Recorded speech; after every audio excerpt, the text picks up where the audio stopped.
Hi guys, നിങ്ങളങ്ങനെ mob കൺട്രോളിൻ്റെ മറ്റൊരു ലെവലുമായിട്ട് വന്നിരിക്കുകയാണ്. അപ്പം നമ്മൾ 14 ആയിട്ടുണ്ട്. ആവശ്യമില്ലാത്ത സ്റ്റോക്ക് വെച്ചങ്ങ് അപ്ഗ്രേഡ് ചെയ്ത് കൊടുത്താൽ മതി. നമ്മളെ റാങ്കിങ്ങിൽ വേൾഡിൽ തന്നെ 1347 റാങ്കിങ്ങിലെത്തി. അപ്പം അപ്ഗ്രേഡൊക്കെ വന്നിട്ടുണ്ട്. അങ്ങ് ചുമ്മാ ചെയ്ത് കൊടുത്താൽ മതി, വേറെ പണിയൊന്നുമില്ല. അപ്പോൾ കുറേ പേര് എനിക്ക് മെസ്സേജ് ഇട്ടായിരുന്നു ഇതിൻ്റെ മോഡ്, ഈ കോയിൻ ഹാക്കിങ്ങിൻ്റെ. അതൊരു സ്ക്രിപ്റ്റാണ്, അതൊരു നമ്മളെ PDF ഫയലിലും കയറ്റി കൊടുത്താൽ മതി. ഞാൻ അങ്ങനെ ചെയ്തിട്ടുണ്ട്. നമുക്ക് റിവഞ്ച് എടുത്തൊരു ഗെയിം കളിച്ചിട്ട് വരാം. അങ്ങനെ താല്പര്യമുള്ള എൻ്റെ കമൻറ്റ് ബോക്സിൽ മെസ്സേജ് അയച്ചാൽ മതി, ഞാൻ റിപ്ലൈ തരാം. നമുക്കൊരു ഗെയിം ചുമ്മാ ഒന്ന് കളിച്ച് നോക്കിയിട്ട് വരാം.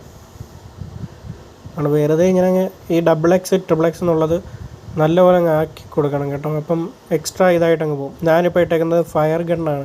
ഫയർ ഗണ്ണ് പോകുമ്പോൾ എക്സ്ട്രാ നമുക്ക് അറ്റാക്കിങ് ലെവലും കാണിക്കണ്ട. ഫയർ ബോട്ടിലും ഉണ്ട്, അതാണ് ഇതിൻ്റെ പ്രത്യേകത. ഈ 2x 3x 3 ഉണ്ട്, ഇതാണ് ഞാൻ ഇട്ടേക്കുന്നത് XX സാധനം. അപ്പം നമുക്ക് വലുതാകുമ്പോൾ അതിനനുസരിച്ച് ആളുകൾ വലുതായി പൊക്കോണ്ടിരിക്കും. കേട്ടോ 4x ഇത് ഈ മഞ്ഞ ഫില്ലാവുന്നതിനനുസരിച്ച് നമുക്ക് എക്സ്ട്രാ ഇതും കിട്ടും. ഇത് ചെറുതാവുന്നതിനനുസരിച്ച് അതിൻ്റെ അറ്റാക്ക് കൊണ്ടാണ് ഇത് നിറയുന്നത്. ഇത് നിറയുമ്പോഴാണ് നമുക്ക് മോർ അറ്റാക്ക് ഫില്ല് വരുന്നത്. കണ്ടോ, ജയിച്ചു. ചെറുതായിട്ടൊന്ന് നോക്കി കളിച്ചാൽ എല്ലാ കളിയും നമുക്ക് ജയിക്കാവുന്നേ ഉള്ളൂ. ഞാൻ ഏകദേശം തുടങ്ങിയിട്ട് ഒരു 2 കളിയും കണ്ട് ഇതുവരെ തോറ്റിട്ടുള്ളൂ എന്നാണ് എനിക്ക് തോന്നുന്നത്. അല്ല, അങ്ങനെയാണ്. എളുപ്പമാണ് ഇത് കളിക്കാനും പാസ്സാവാനൊക്കെ. ഞാനിപ്പോൾ നീ നോക്കുന്നത് വേൾഡ് റാങ്കിങ്ങിൽ ടോപ്പ് 1 വരാൻ വേണ്ടിയാണ് ഞാൻ കളിച്ചുകൊണ്ടിരിക്കുന്നത്. അല്ലെങ്കിൽ ഇത് നിർത്തിയാനായപ്പം അറ്റാക്ക് ചെയ്തെടുക്കാനൊന്നും വലിയ പാടൊന്നുമില്ല. 1333. നമുക്ക് കിട്ടുന്ന സ്റ്റാർ അനുസരിച്ചാണ് നമ്മൾ ലെവൽ കയറുന്നത്.